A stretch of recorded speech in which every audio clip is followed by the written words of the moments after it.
Good afternoon, everybody. My name is Mercedes, and I am a sister of Lambda Tau Omega Sorority Incorporated, a senior here at William Patterson. On behalf of the Women's Center, the Campus Violence Prevention Program, and my sorority, we bring you WAVE.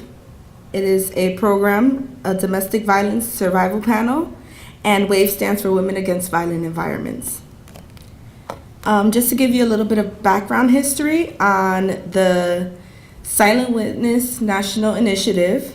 It started in 1990 when a group of women artists and writers, upset about the growing number of women in Minnesota being murdered by their partners or acquaintances, joined together with several other women's organizations to form Arts Action Against Domestic Violence. They felt an urgency to do something that would speak out against the escalating domestic violence in their state, something that would commemorate the lives of 26 women who had been lost in 1990 as a result of domestic violence. After much brainstorming, they decided to create 26 freestanding, life-size red wooden figures, each one bearing the name of a woman who once lived, worked, had neighbors, friends, family, children, whose life ended violently at the hands of a husband, ex-husband, partner, or an acquaintance. A 27th figure was added to represent those uncounted women whose murders went unsolved or were erroneously ruled accidental. These organizers called the figures the Silent Witnesses. This is a national initiative, and it was inspired by the impact of the exhibit on many lives. A few of the project supporters, Janet Hagberg and Jane Zeller, determined in mid-1994 to set a larger goal for the initiative, namely the formation of the national initiative dedicated to the elimination of the domestic violence murder using the 5-part process model. Here you can see some of the silhouettes that we have here, and you're welcome to come up later on after the program to read some of the names of some of the victims of domestic violence. The goal of the Silent Witness National Initiative became to have 0% domestic violence by 2010. The hope was born. The healing was already beginning to happen at the moment. Now all the states that are involved, as well as 20 other countries, successful domestic violence reduction projects have been discovered. The march and conference successfully accomplished. So they have made many strides to get this campaign together. Today we're going to have a domestic violence panel, and it is going to be facilitated by Donna Lynn Shuleri, who is a domestic violence activist, human rights advocate, and a member of the New Jersey Coalition of Battered Women. She is an adjunct professor at William Patterson University, as well as Montclair State University, from the Departments of Women and Gender Studies, teaching racism and sexism, women changing roles, introduction to women and gender studies, and first-year experience. She is a professional speaker, coordinates and moderates events about domestic violence, sexual assault, human trafficking, bullying, teen dating violence awareness, gang violence awareness, and substance abuse and prevention, and LGBT issues. So I'd like everyone to welcome Donna Lynn.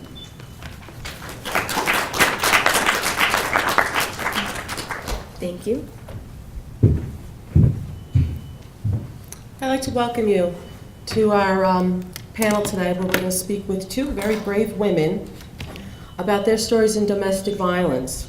We're going to talk to Frances. Will both of you please come up?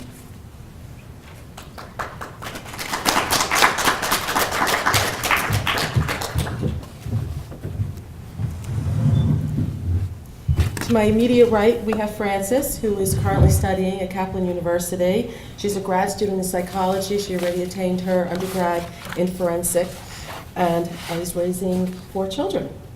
To her other side is Amy, who is attending Passaic County Community College to study social working and has raised 3 children after their stories.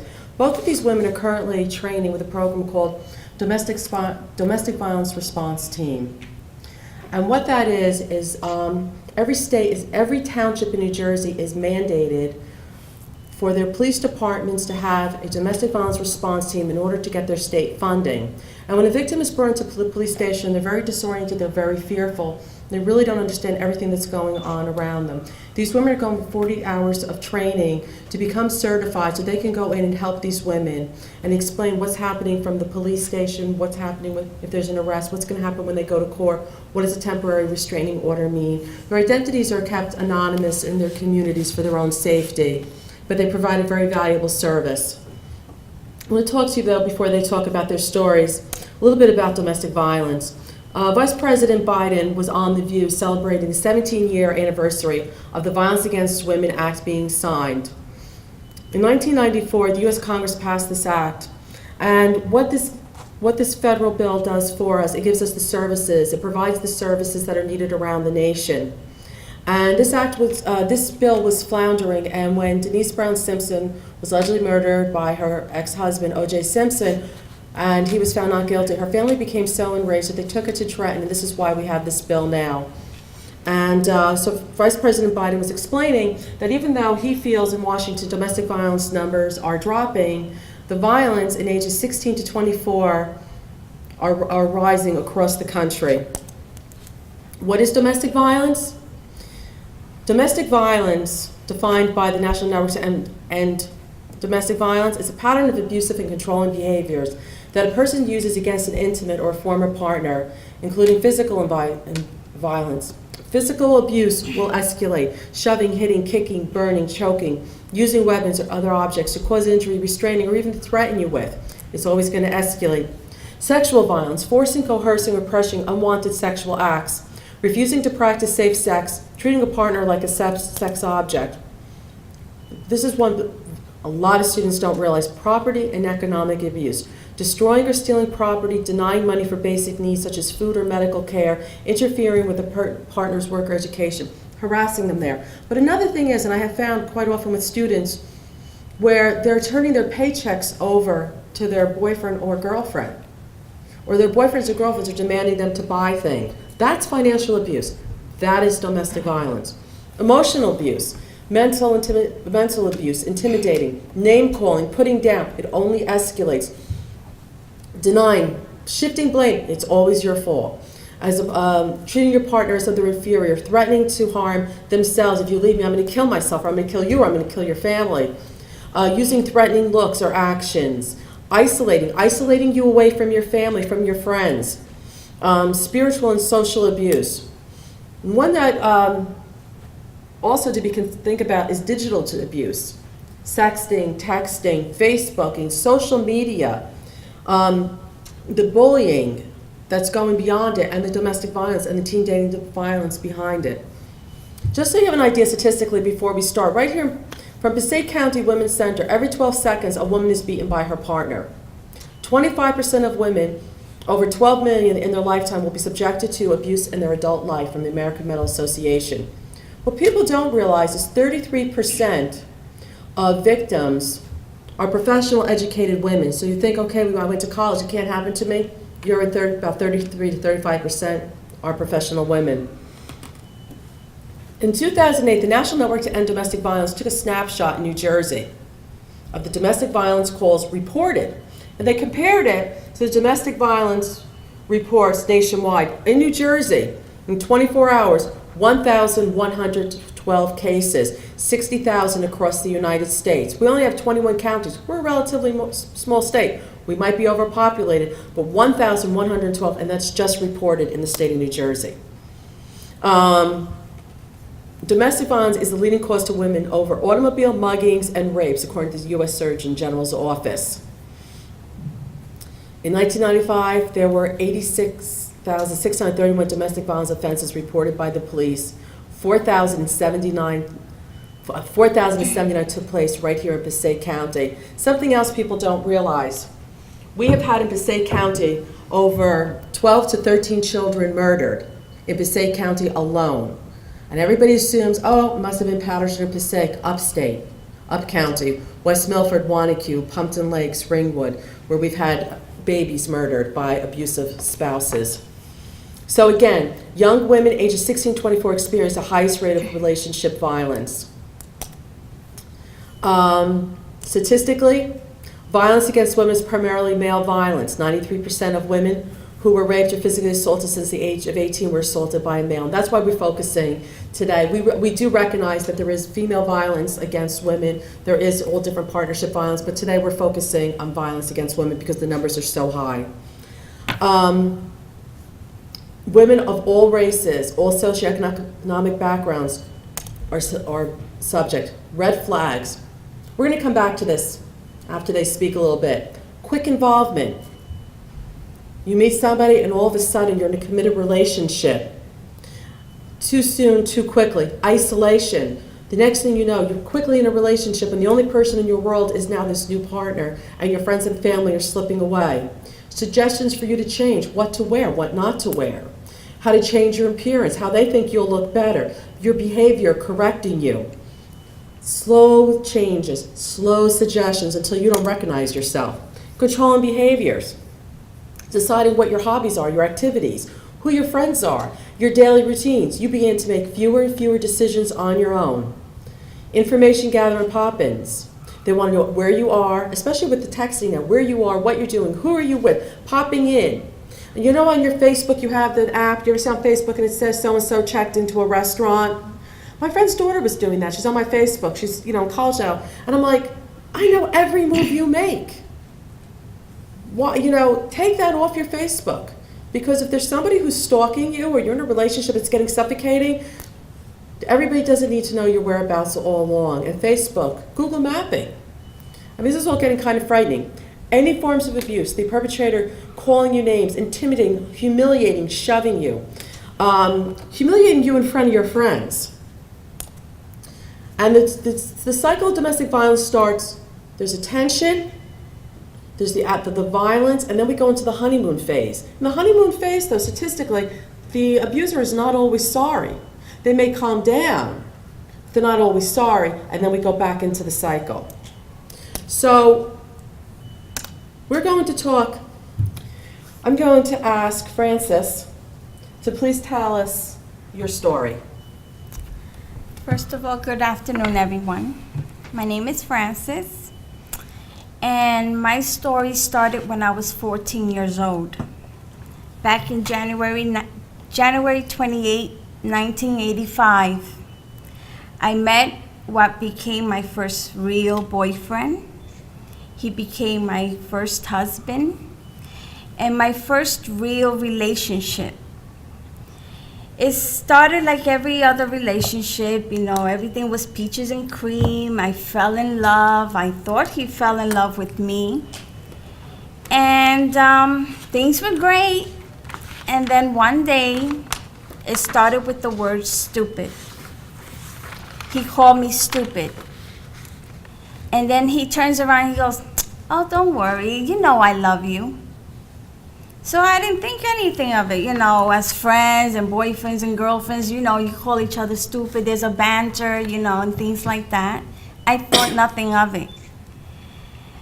But that's where it started. I was an honor student in high school and all throughout my school experience, and he's seen my grades, they were all A's, yet he was always cutting class. So he made it a point to always say that I was an idiot, I wasn't smart enough, I wasn't good enough. And I committed the error to tell him that my dream was to become a surgeon one day. And I was doing research on how to invent organs where we no longer had to wait for someone to die to have that organ. He mocked me. He said, "You think you can do that? Never." He goes, "First of all, you're a spick. Hispanic women can never get that far. Second, you're a woman. They will never listen to you. When you fall in love, that person becomes your world. And you start to believe them." My grades started to drop. I really thought I wasn't good enough. I was stupid. But it didn't end there. He cheated on me. The first time I caught him was in the Bronx Zoo. It was the end of the school year. We all decided to cut school, my friends and I. And of all the paths is on that in that zoo, I found we clashed to one with the other. And he was there kissing and hugging this other girl. I was devastated. I was floored. And I asked him why he would do this to me. He really had no excuse. He blatantly just dismissed my feelings. I broke up with him, and he came back. So I figured, what goes away and comes back is meant to be. So I took him back. And that was the first of many times that I caught him cheating. I would break up with him, and I would take him back. But it doesn't end there either. He started shoving me. He would pull my hair, and it started escalating. It went from shoving to punching me, to throwing me against the floor. He would throw me against the wall. One time in the South Bronx, there's these train tracks. He threw me in the tracks.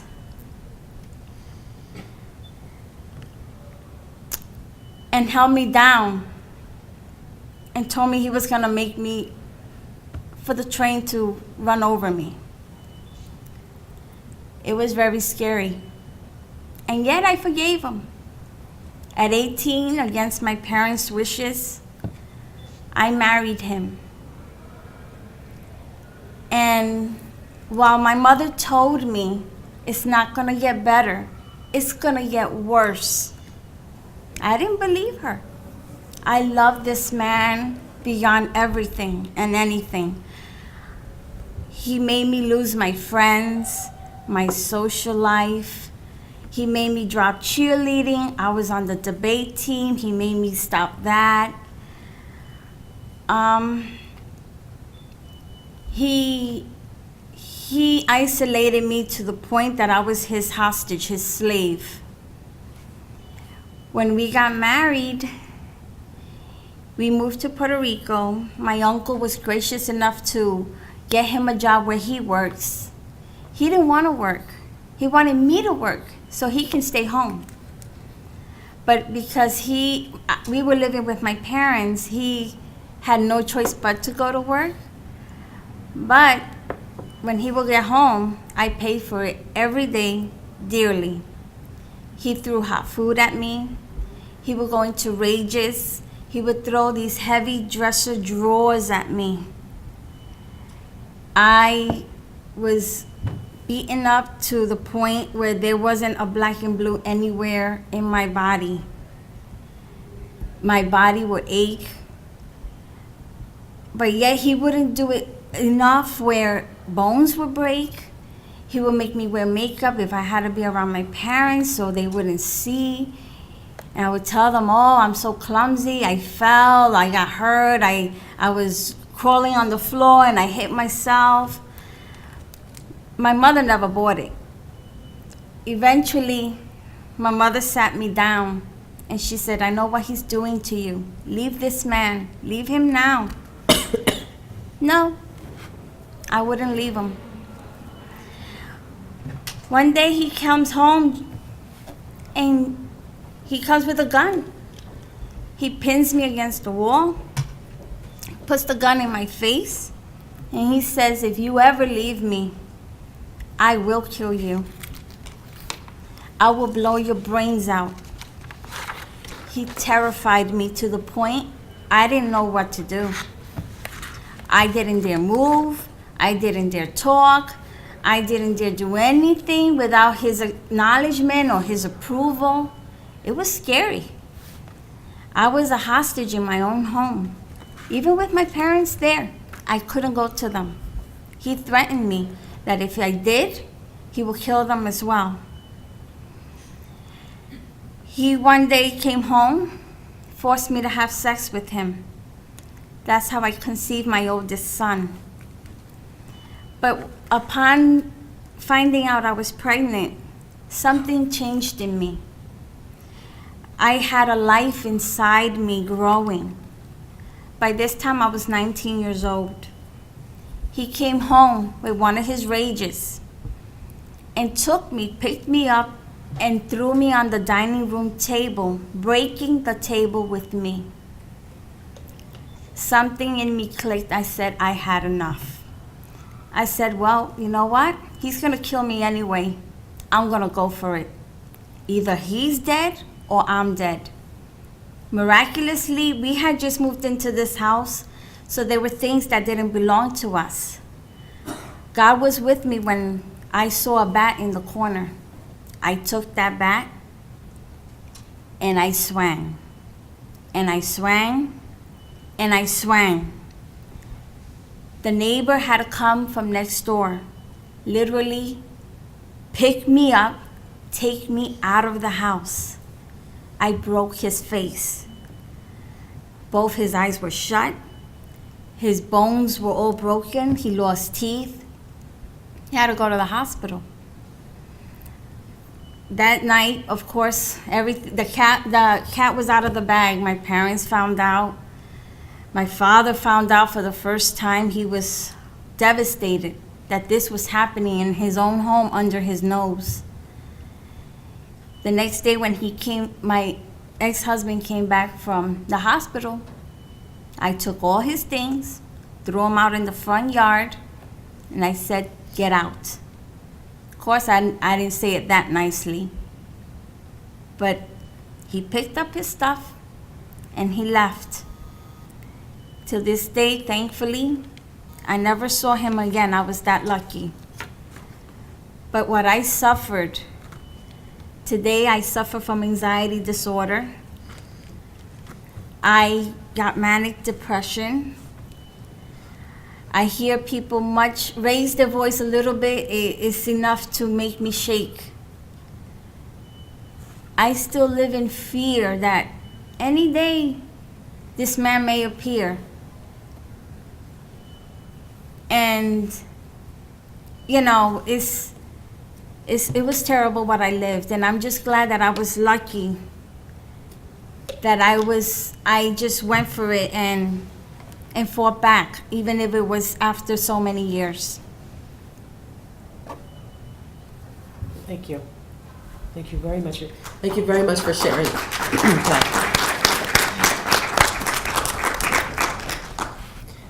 Amy, can you share your story?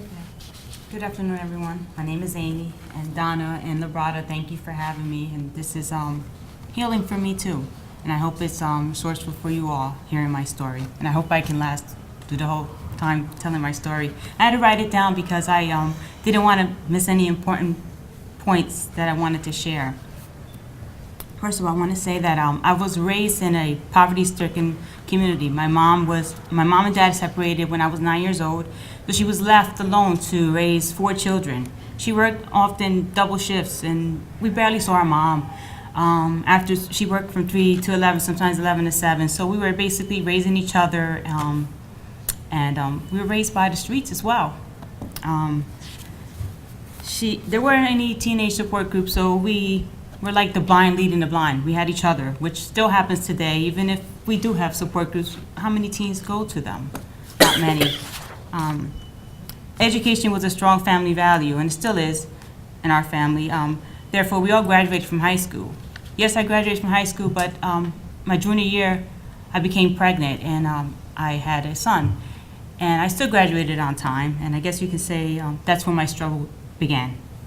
I struggled as a strong, determined young single mom. I was strong-minded. I knew that because I had a child from my mother, she taught us that be strong, you have to take care of your responsibilities and work hard and don't let anyone push you around. So my journey began. I was determined. I found an apartment when he was 2 years old. I left my mom and I moved into a better neighborhood. I didn't want my son to be surrounded in the same neighborhood as I did. I was paying rent. I was working, raising my son, and attending college. But that became too much. So much that I had to leave college, and I had a master life, and I was still trying to figure it out. I also know I had to be there for my son, and I didn't want history to repeat itself. When I was 20, I made another advancement in my life because I knew that every step I made had to be a better one. I knew that much. I was just, I guess, different from most, I guess, statistically what they think of teenage moms. They're not responsible or all the things you hear. I didn't want to be that statistic.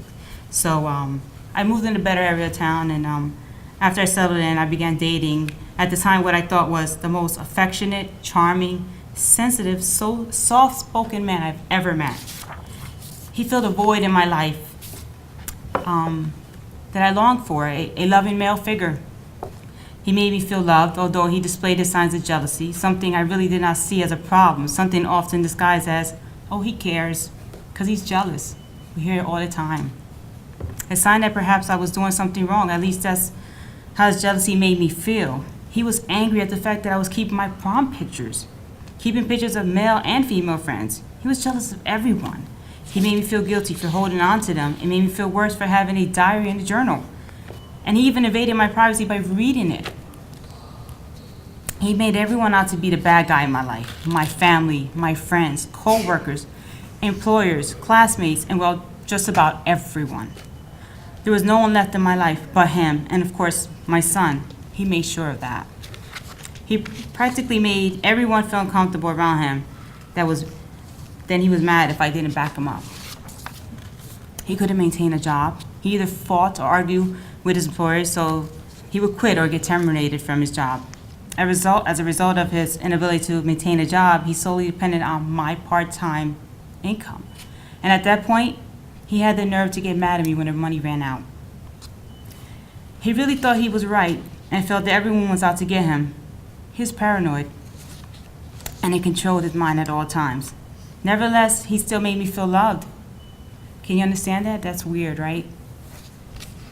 It is so important for parents to please talk to your children and tell them they're beautiful, tell them they're wonderful, tell them they're powerful and intelligent.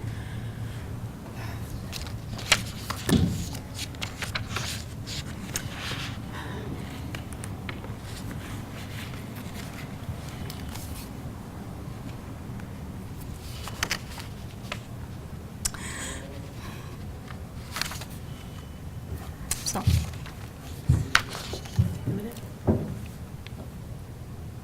It's just once it starts, tears start coming, it's just hard just to keep going. Although I want to share this with you guys, and I am. I just need this moment. At this time, I was in love with him. I became pregnant.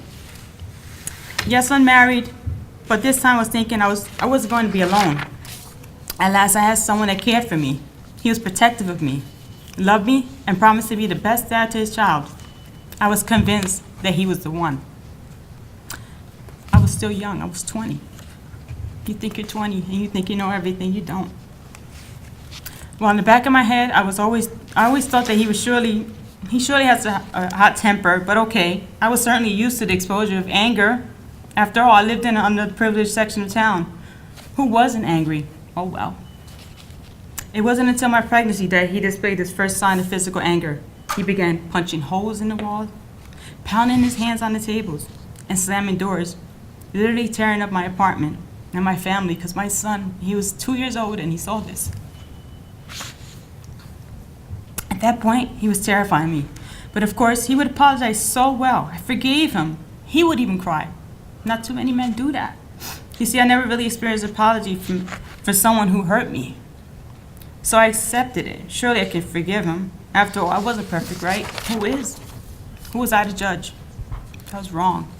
No one deserves the right to make you feel threatened. No one. Although he would promise to never scare me again, his temper grew worse. His anger quickly exploded into physical violence against me. I can remember the first time he hit me. I was 7 months pregnant with his child. He kicked me between the legs. He hit me across the face so hard, I literally saw stars. I thought that was a myth. I thought people made that up, and like in cartoons, you see those little stars. It was real. I thought I was going to labor. He told me to shut the F up and stop crying because he didn't hurt our baby. The hit to my face resulted in horrible bruising and a black eye. He later apologized and told me he would never hit me again. Every time he apologized, there was another story behind it, like, I'll never do it again, but he'll just make the line sound so convincing. He was so manipulative. He said he was an animal, and wasn't going to do that again. I can remember that was Christmas time, and I had no one. I feared if I spoke to anyone, he would hurt me again, so I didn't tell. Although I have a huge family, I didn't want them to get involved. After all, could they really protect me? He knew where they lived and where I worked. I didn't know where to run, and I feared that he may hurt them.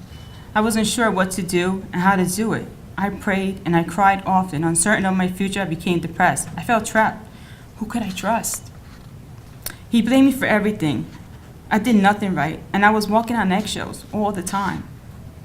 I feared for my life would end, and my children would not have a mother. He became more and more comfortable with hitting me. I started to feel numb.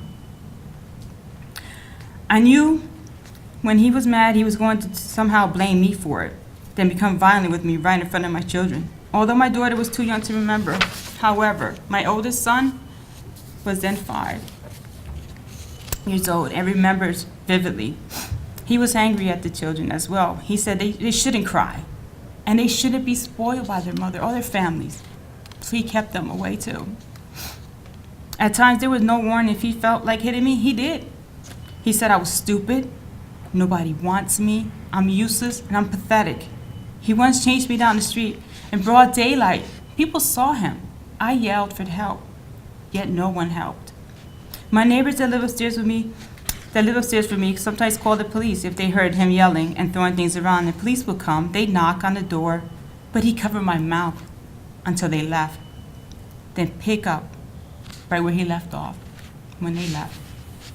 My neighbors got tired of calling, I guess, because the police stopped coming. And I didn't have a phone, so I couldn't make the phone call. He made sure of that. Sometimes he would blast the music so loud that no one would hear us. What I mean by us is, I did try to defend myself, but just imagine, I was 5'6", 125 pounds, and I was trying to fight off a 6'4", 200-pound man. I didn't have a chance, but I tried. I started thinking of ways to kill him, but then I thought, how will I help my children? I know I would go in jail. I would go to jail. The situation was consuming my every move in life. I cried all the time. My performance at work was poor. I couldn't eat, and probably the worst feeling of all is that I felt like I was going to die, and I wanted to die. He said he'd kill me if I told anyone. The police arrested him twice. He made bail, and each time he was right back at my door harassing, apologizing, and saying, how can I keep his daughter away from him? He also said he didn't think he was that bad until he went to jail. He promised that he would change, and once again, I took him back. Dumb, right? Well, that's what happens when someone manipulates you and you love them. Up until the 90s, if you press charges on someone, you could ask for charges to be removed, and it was done. That has changed. Thank God for that. He wrote me letters from jail, although he had a restraining order. I showed the police, but they told me that he was in jail, he couldn't harm me. But he was harming me by sending me those letters. He was still harassing me. He wasn't gone. I guess you all want to know what made me a survivor. How did I get out? Well, he made bail one last time. The second time the police arrested him, the policeman that assisted me with the restraining order offered me a ride home from the station. And he told me, whenever you really want to get rid of him, just walk to the phone booth and call me. I will help you. And finally, I had someone that would really help me. I felt confident about him. God sent me an angel. I knew he was sincere, unlike some policemen, and I hope there's no policemen in here, but some of them really, at that time, I guess they weren't properly trained to be sensitive to domestic violence, but they didn't make me feel secure. I didn't feel like I could run to them. Well, that policeman, he gave me a plan. He gave me hope. I can remember the last altercation I was in with him. He pinned me down to the bed, held me by the neck, and he was choking me. At first, I was fighting to get up. But then I was losing oxygen, so I lay there lifelessly, and I began to pray, God, I'm not going to fight right now. This one's on you. If you allow me to live, I know I'll have the courage to get out. I cried the whole night. It was the worst night in my life. I knew right then that I had better do something because he was going to kill me. I knew that the next day was going to be the first day of my new life either way. So if God granted me one more day to live, it was going to be the best day of my life. You better believe the next morning, I made up a story to him, and I said I had to go somewhere. I walked to that phone booth. I called the police officer. He said, I'll be right there. He came with backup, just like he planned. 2 cars, silently up the block. I stood across the street while they knocked on the door, and one was at the back door. The policeman, he knew right away. My boyfriend knew right away what they were there for. They came. He fought them. They had to pepper spray him to stop him from fighting them. They tore up the house, but he was arrested. I didn't know how long he was going to stay there, but it resulted for 2 long years, just long enough for me to relocate, get my life in order, and seek good therapy. What saved me, I know, was an act of God because he sent me an angel. Most women stay in relationships because they feel trapped. But when you feel trapped, if you don't have a solid plan, your chances of success are lower.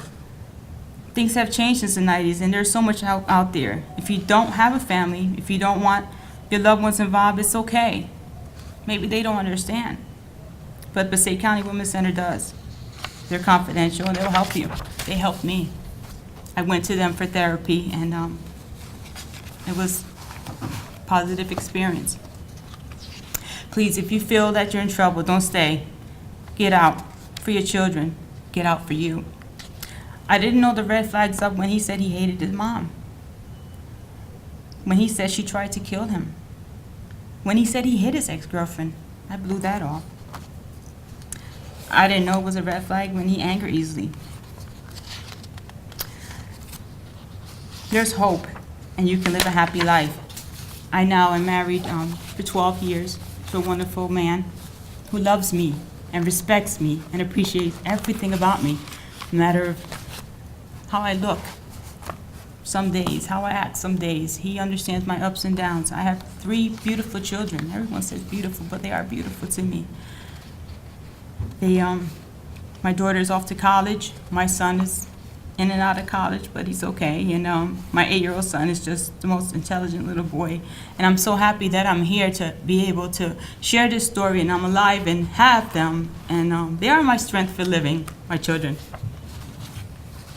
I own a home in a middle-class suburban town. I volunteer for numerous organizations with ties to the community, and the list goes on. And although at one point I felt alone and lifeless, I can now say that I have an accomplished woman with limitless opportunities in life that I still plan to achieve. And please, don't ever feel as though you can get out, because yes, you can. Thank you.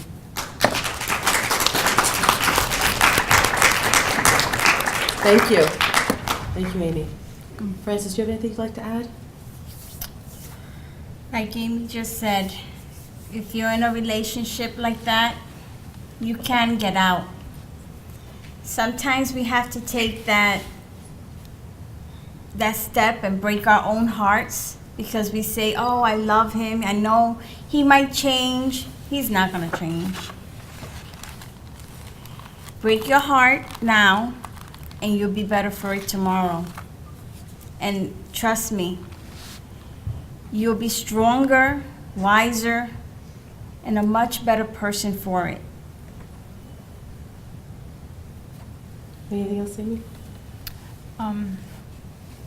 No, I just want to say that I have, my daughter's 18, and I know she sometimes gets tired of hearing me, but my mother didn't know how to educate me, and I guess the schools didn't either. I mean, you never really prepare for this, but I am grateful that the college is doing this for you guys, because I wish I knew this at that age, because it probably would have, although I thought it was so strong, and that was the only altercation what I had with a man. And believe me, when I started dating again, every man was scrutinized.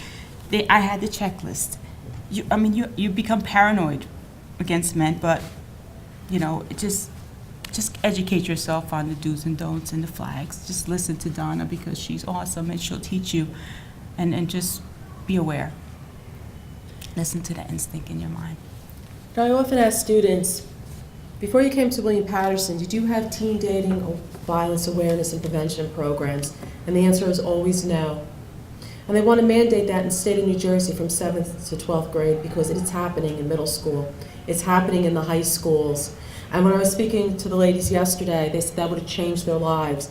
So we're planting seeds today that we want you to take and scatter. You may be in a situation, God forbid, you may have friends, you may have family, but there is help out there. There are resources out there. I always have it on my syllabi for students.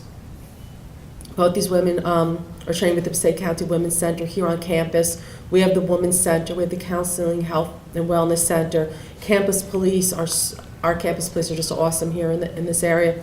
Office of Residence Life, and I gave you all the handouts, 800 numbers, so many places that you can go for help, and we really encourage you to take this forward. What these women are doing is an incredibly brave thing. I'm a 14-and-a-half-year survivor of domestic violence myself, and there's that one day where the silent scream is heard, after you're finally heard. And every day you wake up, that's who's in the mirror. It's the survivor that's in the mirror. And so the best we can do is to go out there and helping anybody else. I'm getting choked up.